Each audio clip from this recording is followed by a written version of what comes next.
Hello बच्चों। आज अपन physics first के बहुत मोस्ट इम्पॉर्टेंट क्वेश्चंस करने वाले हैं जो सारे ऑब्जेक्टिव क्वेश्चंस होंगे और इनके अलावा आपको किसी भी क्वेश्चन को टच करने की ज़रूरत है ही नहीं। ओनली ये क्वेश्चन कर लो, ये आपके लिए सफिशिएंट है। ये अपनी हो गई फिजिक्स फर्स्ट। फिजिक्स फर्स्ट का आज मैं चैप्टर नंबर ले रहा हूँ 1 नंबर। फिजिक्स फर्स्ट का चैप्टर नंबर कौन सा हो गया 1, जिसको अपन बोलते हैं electric charge and electric field. Chapter का नाम क्या है बच्चों? Electric charge and electric field, यानी विद्युत आवेश तथा विद्युत क्षेत्र करके अपना एक चैप्टर है। और इस चैप्टर से आपके 2 MCQ क्वेश्चन आएंगे। कितने MCQ क्वेश्चन आएंगे बच्चों? 2 आपके मल्टीपल चॉइस क्वेश्चन आएंगे। और ये दोनों क्वेश्चन जो मैं क्वेश्चन करवा रहा हूँ उनको आप अच्छे से समझ लो, आपके लिए सफिशिएंट है। इतना कर लो, एक बार बढ़िया ढंग से समझ लो। जो मैं 50 क्वेश्चन आपको करवाऊँगा इसके बाद ना तो कभी आएगा और ना कोई आने के चांस हैं, ये मेरी गारंटी। आप देखो अच्छे से, पहला क्वेश्चन अच्छे से देखना बच्चों। पहला क्वेश्चन इसने बोल रखा है विद्युत फ्लक्स का SI मात्रक है। What is the SI unit of electric flux. Electric flux की आपको SI यूनिट बताना है। ये देखो बच्चों, राजस्थान बोर्ड में कितनी बार आ चुका है? 3 में आ चुका है, 6 में, 14 में, 14 सप्लीमेंट्री में आ गया, 16 में, 17 में, 22 में, यूपी बोर्ड में पूछ चुके हैं, तमिलनाडु सब में पूछा हुआ है। विद्युत फ्लक्स आपको पता है, विद्युत फ्लक्स का बच्चों फॉर्मूला क्या होता है? Phi equal to EA cos theta. Cos theta की कोई यूनिट होती नहीं है। ई की यूनिट आपने पता है न्यूटन पर कुलाम होती है। इसकी यूनिट होती है मीटर स्क्वायर। तो इसकी यूनिट कौन सी हो जाएगी बच्चों? न्यूटन इंटू मीटर स्क्वायर पर कुलाम। ये ए ऑप्शन करेक्ट हो जाएगा। ये बच्चों रॉन्ग है, इसने गलती से इस पर आपके टिक हो गया। वास्तव में आंसर क्या होगा? न्यूटन इंटू मीटर स्क्वायर पर कुलाम। अब आपको इसकी एक बार इसकी डायमेंशन भी आपको याद करनी है। डायमेंशन भी पूछ सकता है। इलेक्ट्रिक फ्लक्स बहुत इंपॉर्टेंट है बच्चों। इसका मात्रक आपको पूछे तो न्यूटन इंटू मीटर स्क्वायर पर कुलाम होता है। इसकी डायमेंशन आपको निकालनी आनी चाहिए और इसका फॉर्मूला होता है EA कोस थीटा। अगला क्वेश्चन देखो। तुम कहोगे सर आप क्वेश्चन 9 से क्यों करवा रहे हो? तो वास्तव में 1 से ही है, उससे ऊपर वाले क्वेश्चन कोई इंपॉर्टेंट नहीं है। तो देखो, Gauss law in electrostatic is, यानी विद्युत क्षेत्र में गाउस का नियम क्या है? गाउस ने बोला था किसी भी बंद पृष्ठ से गुजरने वाला कुल विद्युत फ्लक्स E डॉट, किसी बुक में DA लिखते हैं, किसी में DS लिखते हैं, उस बंद पृष्ठ के अंदर स्थित सभी चार्जेज का algebraic sum upon epsilon not के इक्वल होता है। क्या बोला बताओ? गॉस ने क्या बोला? यानी किसी भी क्लोज सरफेस से निकलने वाला पास टोटल फ्लक्स किसके इक्वल होता है? Sigma Q upon epsilon not. Sigma Q क्या होता है? Total charge enclosed by that close surface. Epsilon not क्या होता है? Permittivity of free space. और आपको पता है फ्लक्स का फॉर्मूला होता है close integral E dot DS, यानी किसी भी क्लोज सरफेस से पास होने वाला total flux sigma Q upon epsilon not की क्या होता है बच्चों? इक्वल होता है। ये इंपॉर्टेंट बच्चों। तो इसका ऑप्शन नंबर क्या हो जाएगा? A। ये बच्चों ये भी देखो, राजस्थान बोर्ड में तो पूछ चुका है 5 में, 6 में, 11 में, 15 में, 21 के मॉडल पेपर में, तो आने के चांस तो बच्चों बनते हैं। अगला क्वेश्चन बच्चों, इसमें से कौन सा वक्र एक आवेशित परत के कारण विद्युत क्षेत्र का दूरी के साथ परिवर्तन दर्शाता है? Which curve show variation in intensity with distance from charge plate sheet. आपको पता है चार्ज प्लेट के कारण इलेक्ट्रिक फील्ड का फॉर्मूला आता है, आपको याद होगा। अगर कोई चार्ज इनफिनिट प्लेट है तो उसका आता है सिग्मा अपॉन 2 एप्सिलॉन नॉट। यानी तुम कहोगे सर ई डिस्टेंस R पे डिपेंड करता ही नहीं है, ई R पे निर्भर करता ही नहीं है। R चाहे कुछ भी हो जाओ, ई हमेशा क्या रहेगा बच्चों? कांस्टेंट रहेगा। तो ये ग्राफ कहाँ दिख रहा है आपको? 4th ऑप्शन में दिख रहा है। तो कौन सा हो जाएगा? 4th हो जाएगा। बाकी वाले कर्व भी आपको पता होना चाहिए बच्चों। ये आपका होता है किसी पॉइंट चार्ज की वजह से। आपको पता है किसी पॉइंट चार्ज की वजह से इलेक्ट्रिक फील्ड डिस्टेंस के स्क्वायर के इन्वर्सली प्रोपोर्शनल होती हैं। ये आपका कर्व है आपका पॉइंट चार्ज का। कौन से चार्ज का है बच्चों? आपके पॉइंट चार्ज का। क्या सर ये ग्राफ किसका है? ये है सीट का, लेकिन आपको पता है सीट में इलेक्ट्रिक फील्ड सिग्मा के प्रोपोर्शनल होती हैं। किसके प्रोपोर्शनल होती हैं बच्चों? सिग्मा के। अगर अपनी सीट की अपन चार्ज डेंसिटी यानी आवेश घनत्व सिग्मा बढ़ाएंगे तो इलेक्ट्रिक फील्ड बढ़ेगा। ई सिग्मा के प्रोपोर्शनल होता है। किसके प्रोपोर्शनल होता है बच्चों? सिग्मा। ये किसके बीच का ग्राफ हो गया बच्चों? ई और आर। अगर यहाँ आर ना दे के सिग्मा देता तो ये ग्राफ सही होता बच्चों। ये ई और अगर आर की जगह आर हटा के सिग्मा कर दूं तो ये ग्राफ एकदम करेक्ट है। ये ग्राफ है पॉइंट चार्ज की वजह से बच्चों। तो अपना आंसर कितना आ जाएगा? 4। आपको तो बस इतना याद रखना है बच्चों कि पॉइंट चार्ज की ये क्या बोल रहे हैं, एक सरफेस के कारण, एक परत के कारण विद्युत क्षेत्र दूरी पर निर्भर करता ही नहीं है और दूरी के साथ क्या रहता है बच्चों? कांस्टेंट रहता है। अगर ये आपको बच्चों एक चार्ज प्लेन सीट ना देकर एक लीनियर चार्ज देता, कैसा चार्ज देता बच्चों? लीनियर, तो उसका फॉर्मूला होता है E = 2k lambda upon r. वहाँ E और R आपस में एक दूसरे के इन्वर्सली प्रोपोर्शनल होते हैं और वहाँ E और R, यही अगर आपको एक लाइन चार्ज की वजह से पूछता तो E और R के बीच में ये वाला ग्राफ, ऐसा ग्राफ बनता बच्चों। सारे ग्राफ दिमाग में होना चाहिए बच्चों। वापिस मैं आपको समझा रहा हूँ, देख लेना बच्चों। अगर लाइन चार्ज के बारे में अगर आप पूछे डिस्टेंस के साथ, कौन से चार्ज के बारे में बच्चों? आपको लाइन चार्ज के बारे में अगर पूछ ले कभी ग्राफ, तो आपको क्या करना है? 1 मिनट रुकना। अगर आपको लाइन चार्ज के बारे में पूछे तो सिंपल सा आपको ये ग्राफ बनाना है बच्चों। 1 मिनट। ये मान लीजिए ई और आर के बीच अपन खींचेंगे ग्राफ, तो आपको लाइन चार्ज की वजह से ई और आर के बीच ऐसा ग्राफ आता है बच्चों। आपको पता है ई का फॉर्मूला होता है 2k लैम्बडा अपॉन आर। ई और आर आपस में एक दूसरे क्या होते हैं? व्युत्क्रमानुपाती। ये फॉर्मूला किसके लिए बच्चों? लाइन चार्ज के लिए फॉर्मूला है बच्चों। अगर अपन को किसी है ना सीट की वजह से पूछे, सीट की वजह से ई और आर के बीच में आपको अगर पूछ ले, किसकी वजह से बच्चों? सीट की वजह से ई और आर के बीच अगर आप पूछे तो ये सिंपल आर पे डिपेंड करेगा ही नहीं। क्या रहेगा बच्चों? कांस्टेंट रहेगा। ये तो लाइन चार्ज की वजह से, और ये किसकी वजह से है बच्चों? सीट की वजह से। सीट में ई आर पे डिपेंड करेगा ही नहीं। अगली चीज़, अगर आपको वो अपन आगे डिस्कस करेंगे। ये सवाल मेरे हिसाब से आपको समझ में आ गया, अच्छा क्वेश्चन था। अगला देखो बच्चों, एक समान विद्युत क्षेत्र में रख के दूर पे लगने वाला बलागुण का फॉर्मूला आपको पता ही होगा। तो बराबर कितना होता है बच्चों? P cross E। तो ये फॉर्मूला वैसे वेक्टर फॉर्म में है, आपको पता होना चाहिए। तो एक्चुअल आंसर क्या हो जाएगा? ये। इसमें एक सवाल और पूछा जा सकता है बच्चों, ये बलागुण है ना, द्विध्रुव आघूर्ण के भी लंबवत होता है। P के भी परपेंडिकुलर होगा और E के भी वापस में क्या होगा बच्चों? परपेंडिकुलर होगा। दोनों के क्या होगा? लंबवत होगा। और E वास्तव में एक एक्सियल वेक्टर है। कैसे वेक्टर है बच्चों? एक अक्षीय सदिश है। इसको अपन को अपन कैसा सदिश बोलते हैं बच्चों? अक्षीय सदिश, यानी एक्सियल वेक्टर। कैसा वेक्टर है बच्चों? Axial vector. तो क्या हो गया बच्चों? टॉर्क हो गया। किसी भी यूनिफॉर्म फील्ड में किसी भी डाइपोल पे लगने वाला टॉर्क का फॉर्मूला कितना होता है? Tau = P cross E। ये आपको पता होना चाहिए। अगला क्वेश्चन देखो बच्चों, क्या लिखा है? किसी विद्युत द्विध्रुव के कारण विद्युत द्विध्रुव आघूर्ण का व्यंजक ज्ञात करो। What is the expression of electric dipole moment. आपको पता है इलेक्ट्रिक डाइपोल मोमेंट का यही फॉर्मूला होता है, किसी एक चार्ज का मैग्नीट्यूड और उनके बीच की डिस्टेंस। तो क्या हो जाएगा? Q × T। अपना ऑप्शन ये हो जाएगा। अगला question, value of the electric permittivity of vacuum, यानी आपको निर्वात की विद्युतशीलता ज्ञात करनी है। तो आपको पता है 8.85 × 10⁻⁻12 हो जाएगा। यूनिट इंपॉर्टेंट है, c²/nm²। ये इसकी यूनिट होती हैं। आपको मेन चीज़ ε0 की यूनिट भी याद करनी है, इसकी आपको डायमेंशन भी याद करनी है और इसकी वैल्यू याद करनी है बच्चों। ये इसकी क्या होती हैं? वैल्यू होती हैं। इंपॉर्टेंट है बच्चों, यूनिट डायमेंशन अच्छे से देख लेना। अगला क्वेश्चन है बच्चों, दो चार्ज हैं, अगर इनके बीच की जब डिस्टेंस r है, जब दो चार्ज के बीच की डिस्टेंस r है तो इसके बीच में F फोर्स लगता है। अब बोल रहा है अगर इसके बीच की डिस्टेंस में अगर है ना 3 टाइम्स कर दूं, कितने टाइम्स इंक्रीज कर दी बताओ?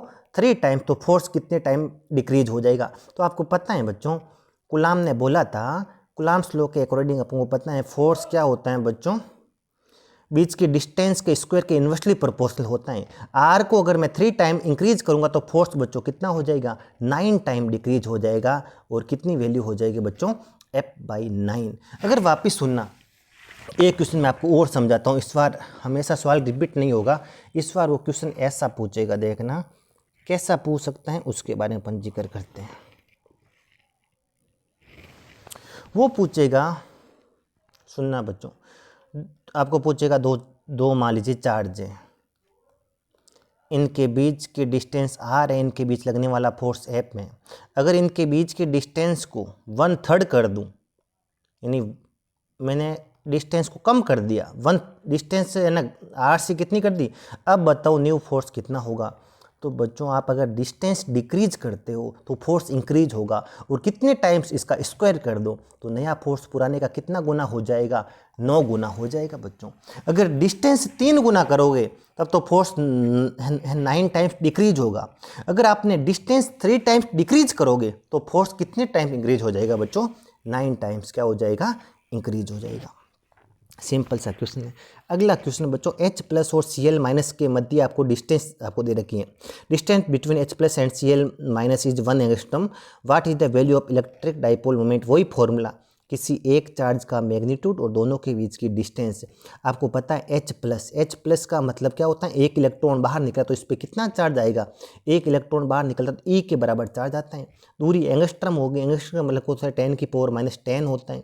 E की वैल्यू 1.6 × 10⁻19 और 10⁻10, तो कितना हो जाएगा बच्चों, 1.6 × 10⁻29 कूलाम इंटू मीटर। ये बच्चों बहुत आसान क्वेश्चन था। अब अभी अपन ने पढ़ा था विद्युत फ्लक्स का। विद्युत फ्लक्स का आपको विमीय सूत्र याद होना चाहिए, ये पूछा जाएगा बच्चों, या तो इसके यूनिट पूछते हैं या इसकी डायमेंशन। मैं तो ऐसे याद, अगर निकालना आना चाहिए, निकालना ऐसे याद करना चाहिए तो सिंपल ट्रिक भी हैं, 1 1 3 3, पीछे वाले दोनों पे क्या लगा दो, माइनस, तो क्या फॉर्मूला हो जाएगा, MLT। ये आपका फ्लक्स का हो जाएगा डायमेंशन, ये आपको याद होनी चाहिए। वापिस सुनाइए बच्चों, ऐसा क्वेश्चन बहुत बार पूछा मैं राजस्थान बोर्ड में। तो क्या लिखना है, 5 electric dipoles are placed in a cubic Gaussian surface, cubical Gaussian surface. What is the electric flux emerging. 5 विद्युत द्विध्रुव एक घनाकार गॉसियन सतह के अंदर हैं, तो गॉसियन सतह से निकलने वाला कुल फ्लक्स कितना होगा बच्चों। वापिस सुना, ये मान लीजिए मेरे एक गॉसियन सरफेस है, इसके अंदर अपने 5 डाइपोल हैं। कितने डाइपोल हैं बच्चों, मान लीजिए कितने हो गए, अपने 5 डाइपोल हो गए। और आपको पता है हर एक डाइपोल पे एक होता है -Q और एक होता है +Q।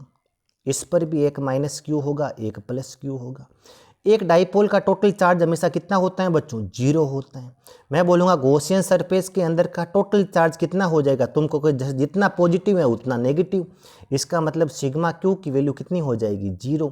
अगर अंदर चार्ज भी नहीं है तो फ्लक्स कितना हो जाएगा बच्चों। अपन को पता है गॉस का लॉ कितना होता है, sigma Q upon F∈0। Sigma Q 0 है तो फ्लक्स भी कितना हो जाएगा, 0। तो वापिस सोचना, किस इसमें अपन को शेप का कोई मतलब नहीं है, चाहे कोई भी शेप दे दे, घनीय दे दे, क्यूबिकल दे दे। अगर किसी भी क्लोज सरफेस में, वापिस सुनना बच्चों, अगर किसी भी क्लोज सरफेस में कितने भी डाइपोल हो, 50 60 70 80 कितने भी, उससे कोई फर्क नहीं पड़ेगा, उस क्लोज सरफेस से निकलने वाला टोटल फ्लक्स हमेशा कितना होगा, 0 होगा। देखो कितना आसान क्वेश्चन। आवेश, चार्ज की यूनिट बताओ, चार्ज की यूनिट क्या हो जाएगी, कूलाम हो जाएगी। चार्ज की डायमेंशन याद रखना T1 A1 होती हैं। कितनी होती हैं, T1 A1 होती हैं।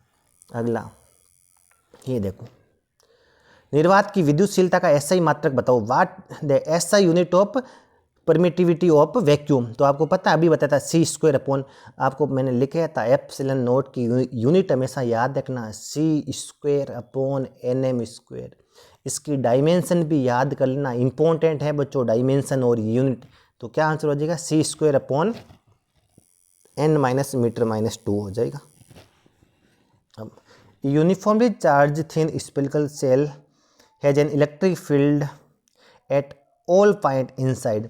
आपको पता है, अपने पढ़ा था, एक कोई भी मान लीजिए कंडक्टिंग सेल है, थिन सेल है, अंदर से कैसी है, खोखली, और ऊपर मान लीजिए अपने कुछ दे दिया, चार्ज दे दिया, तो आपको पता होना चाहिए अंदर हर पॉइंट पे इलेक्ट्रिक फील्ड क्या होती हैं, जीरो। पोटेंशियल हर पॉइंट का क्या होता है, कांस्टेंट, और वही होता है जो किसका होता है, सरफेस का होता है। बाहर किसी पॉइंट पे इलेक्ट्रिक फील्ड कितनी होती है आपको पता होना चाहिए, KQ/R² होती हैं। सरफेस पे आपको इलेक्ट्रिक फील्ड पता होना चाहिए कितनी होती हैं, KQ/ इसकी खुद की रेडियस R²। बाहर पोटेंशियल का फॉर्मूला कितना होता है, वही होता है जो पॉइंट चार्ज का होता है। सरफेस पे कितना होता है पोटेंशियल, तो कितना हो जाएगा, KQ/R।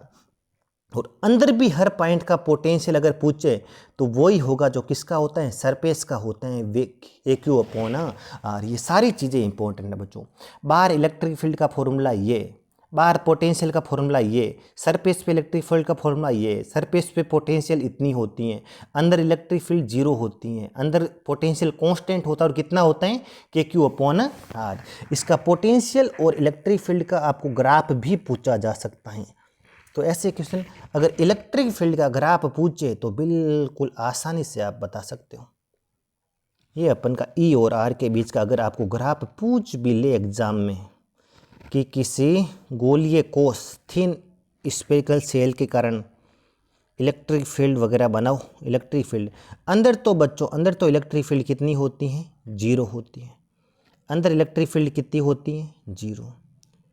कहाँ तक, R तक। फिर क्या होगा सर, फिर आपकी इलेक्ट्रिक फील्ड, मैंने आपको ये पढ़ा भी चुका हूँ, फिर आपकी इलेक्ट्रिक फील्ड अच्छा एकदम रैपिडली इंक्रीज होती है, मैक्सिमम तक पहुँचती है, और आउटर के लिए फिर से डिक्रीज होती है। ये इसका E और R के बीच का कर्व आता है। अंदर हर पॉइंट पे E कितना होता है, जीरो। बाहर एक पॉइंट चार्ज की तरह बिहेव करता है और R² क्या होता है, इन्वर्स।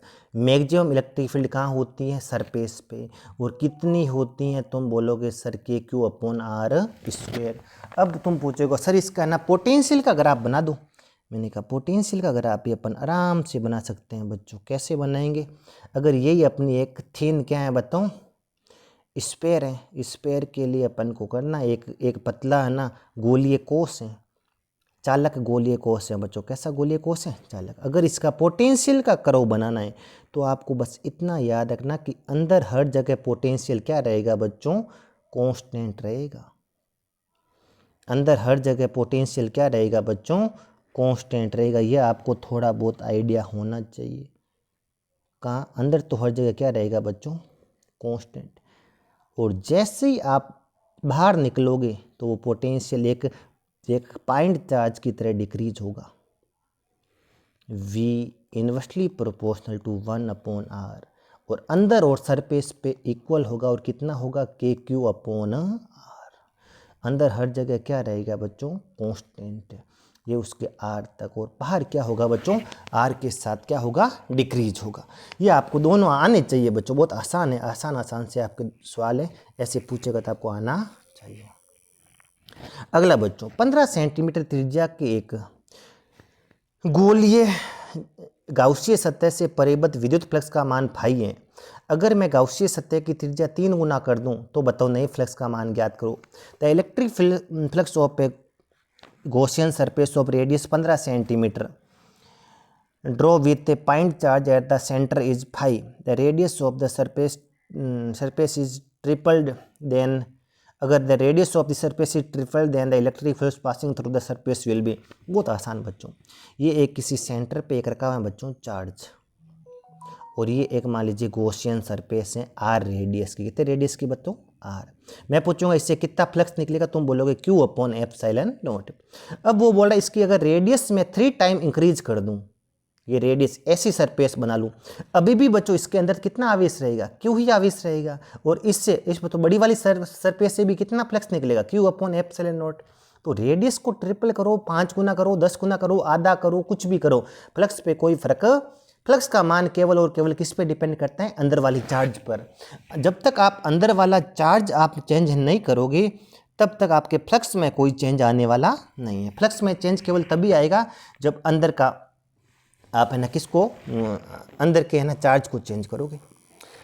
वायु का प्राविद्युत सामर्थ्य का मान कितना होगा, the value of electric strength for air. ये इंपॉर्टेंट है बच्चों, इसकी याद करो 3 × 10⁶ होती हैं और इलेक्ट्रिक स्ट्रेंथ की है ना इसका यूनिट होती है वोल्ट पर मीटर। वापिस सुनना बच्चों, इलेक्ट्रिक स्ट्रेंथ क्या होती है, कोई भी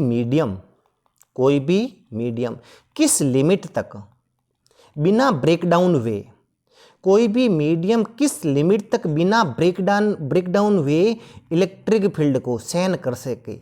वापिस सुनना, जब भी किसी मीडियम में अपन इलेक्ट्रिक फील्ड इंक्रीज करते हैं तो मीडियम ब्रेकडाउन हो जाता है।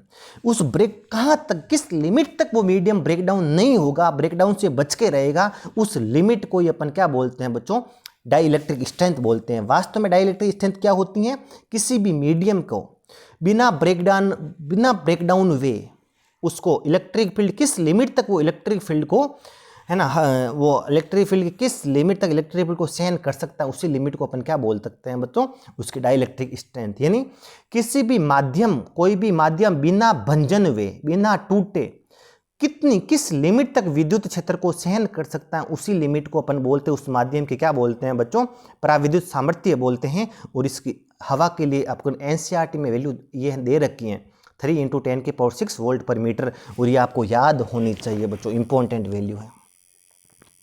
अगली देखो, fundamental properties of electric charge, विद्युत आवेश के कोई 3 गुण आपको पता है। आपको ये चार्ज एक स्केलर क्वांटिटी होती है तो ये पक्का एडिटिव नेचर की होगी, ये एल्जेब्रिक सम को फॉलो करेगी। और चार्ज हमेशा क्या रहता है बच्चों, चार्ज कंजर्वेशन लॉ हमेशा वैलिड होता है। चार्ज को ना तो अपन क्रिएट कर सकते हैं ना अपन डिस्ट्रॉयड कर सकते हैं। चार्ज हमेशा क्या होता है, क्वांटाइज होता है, क्वांटिकन होता है। किसी भी बॉडी पे चार्ज हमेशा ई का क्या होता है बच्चों, इंटीजर मल्टीपल में ही एग्जिस्ट करेगा। तो ये बच्चों तीनों प्रॉपर्टियाँ क्या होती हैं, चार्ज की एक फंडामेंटल प्रॉपर्टी होती हैं। अब बच्चों अगली, the electric field lines diverge from, यानी इलेक्ट्रिक फील्ड लाइंस कहाँ से उत्सर्जित होती हैं, कहाँ से, ये ऐसे नहीं पूछना है कन्वर्ज, ये पूछना है डाइवर्ज कहाँ से हो रही हैं। तो कहाँ से उत्पन्न होती हैं, आपको पता है पॉजिटिव चार्ज से इलेक्ट्रिक फील्ड क्या होती हैं, डाइवर्ज होती हैं, और नेगेटिव फील्ड पे क्या होती है, हमेशा कन्वर्ज होती हैं।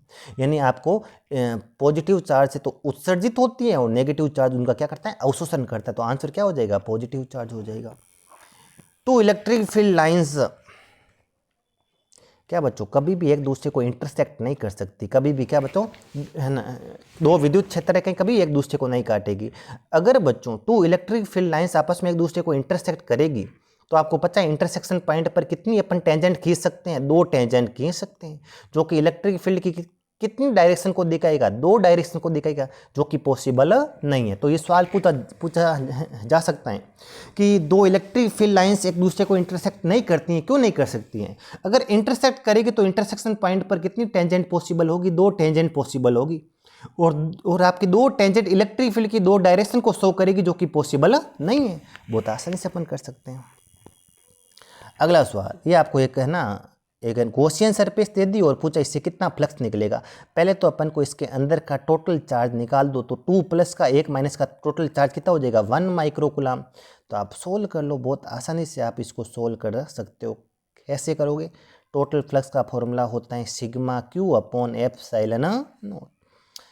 और ε0 की मैंने आपको एक वैल्यू याद करी थी, याद करो, मैंने ε0 की वैल्यू याद करी थी 1/36 पाई इंटू 10 की पावर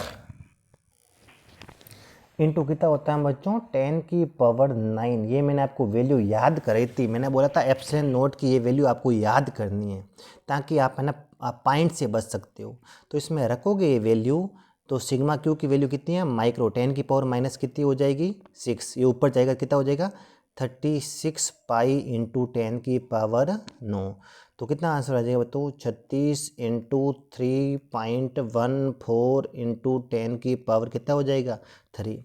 इसको आप इसको मल्टीप्लाई करोगे, एक बार करना 36 को 3 तो इसका आंसर आएगा ऑलमोस्ट 1.13, सॉरी इसको इंटू करो तो 113 के आएगा, लगभग करीब आएगा, इंटू 10 की पावर 3। इसको अपन ऐसे भी लिख सकते हैं 1.13 इंटू 10 की पावर 5।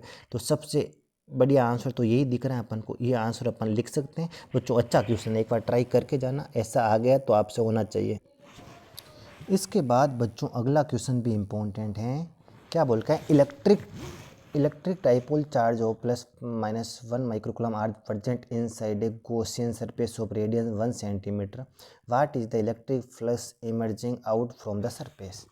यानी आपको एक सिंपल सा क्वेश्चन है बच्चों कि एक आपका 1 सेंटीमीटर रेडियस का, कितने सेंटीमीटर रेडियस का बच्चों, 1 सेंटीमीटर रेडियस का एक आपकी गॉसियन सरफेस है, इसके अंदर एक डाइपोल रखा हुआ है +1 माइक्रोकूलम और -1 माइक्रोकूलम का, तो कितना फ्लक्स बाहर आएगा। तो आपको पता है डाइपोल का टोटल चार्ज 0, तो फ्लक्स भी कितना आएगा बाहर 0, क्योंकि फ्लक्स का फॉर्मूला क्या होता है σ/Q/ε0। आसानी से कर सकते हो। आपको बोल रखा है ये जो रीजन है इधर वाला, जो आपके छायांकित भाग है, जो इसमें से इस केवल है ना, इस रीजन से टोटल कितना फ्लक्स बाहर निकलेगा। तो आपको पता है एक 2 माइक्रोकूलम, एक हो गया 1 माइक्रोकूलम, तो आपको फ्लक्स का फॉर्मूला σ/Q 1 माइक्रोकूलम/ε0 की वैल्यू होती है 36 पाई इंटू 10⁻⁹। इसको आप अच्छे से सोल्व करना, 36 पाई इंटू 10⁻3, इसकी वैल्यू ऑलमोस्ट आएगी 113 आएगी। इसकी जगह रखना 3.14 इंटू 10⁻3, 2 पॉइंट और रखूँ तो 1.13 इंटू 10⁵ वोल्ट इंटू मीटर के इक्वल इसकी यूनिट आपको पता है फ्लक्स की एक यूनिट वोल्ट इंटू मीटर भी होती है। तो ये आंसर हो जाएगा, आसानी से निकाल सकते हो। When a glass rod is rubbed with silk cloth, glass rod has, वापिस कुछ भी नहीं, इसने क्या बोला, एक ग्लास रोड को, किसकी रोड को बताओ, एक कांच की छड़ को एक सिल्क के कपड़े के साथ रगड़ दूँ, किस बताओ कैसे कपड़े के साथ रगड़ूँ, सिल्क के कपड़े के साथ रगड़ूँ। तो याद रखना जब भी अपन फ्रिक्शन कराते हैं तो इलेक्ट्रॉनों का ट्रांसफ़र होता है, इलेक्ट्रॉनों का ट्रांसफ़र होता है तो एक बॉडी पे पॉजिटिव चार्ज आता है, दूसरी बॉडी पे नेगेटिव चार्ज आता है। तो याद रखना ग्लास की रोड पे हमेशा पॉजिटिव चार्ज आएगा और सिल्क पे हमेशा नेगेटिव चार्ज आएगा। जब भी कहीं पर फ्रिक्शन नाम की चीज़ आएगी वहाँ पर इलेक्ट्रॉनों का ट्रांसफ़र होगा और एक पर पॉजिटिव चार्ज आएगा और एक पर नेगेटिव चार्ज आएगा। तो आज अपन ये 30 क्वेश्चन कर लिए, बाकी के 30 क्वेश्चन अपन कल इस चैप्टर को पूरा निपटा देंगे। ये क्वेश्चन बच्चों अच्छे से देखना, बहुत इंपॉर्टेंट क्वेश्चन है, रिपीट होंगे 100%, रिपीट नहीं होंगे तो कंसेप्ट पक्का रिपीट होगा, डेटा थोड़ा बहुत चेंज करेगा लेकिन कंसेप्ट यही रहेगा। तो अपने फ्रेंड के साथ ये वीडियो शेयर करना, बढ़िया लाइक करना, अच्छा लगे तो कमेंट करना, ठीक है। तो इस लेक्चर के लिए इतना ही, थैंक यू सो मच।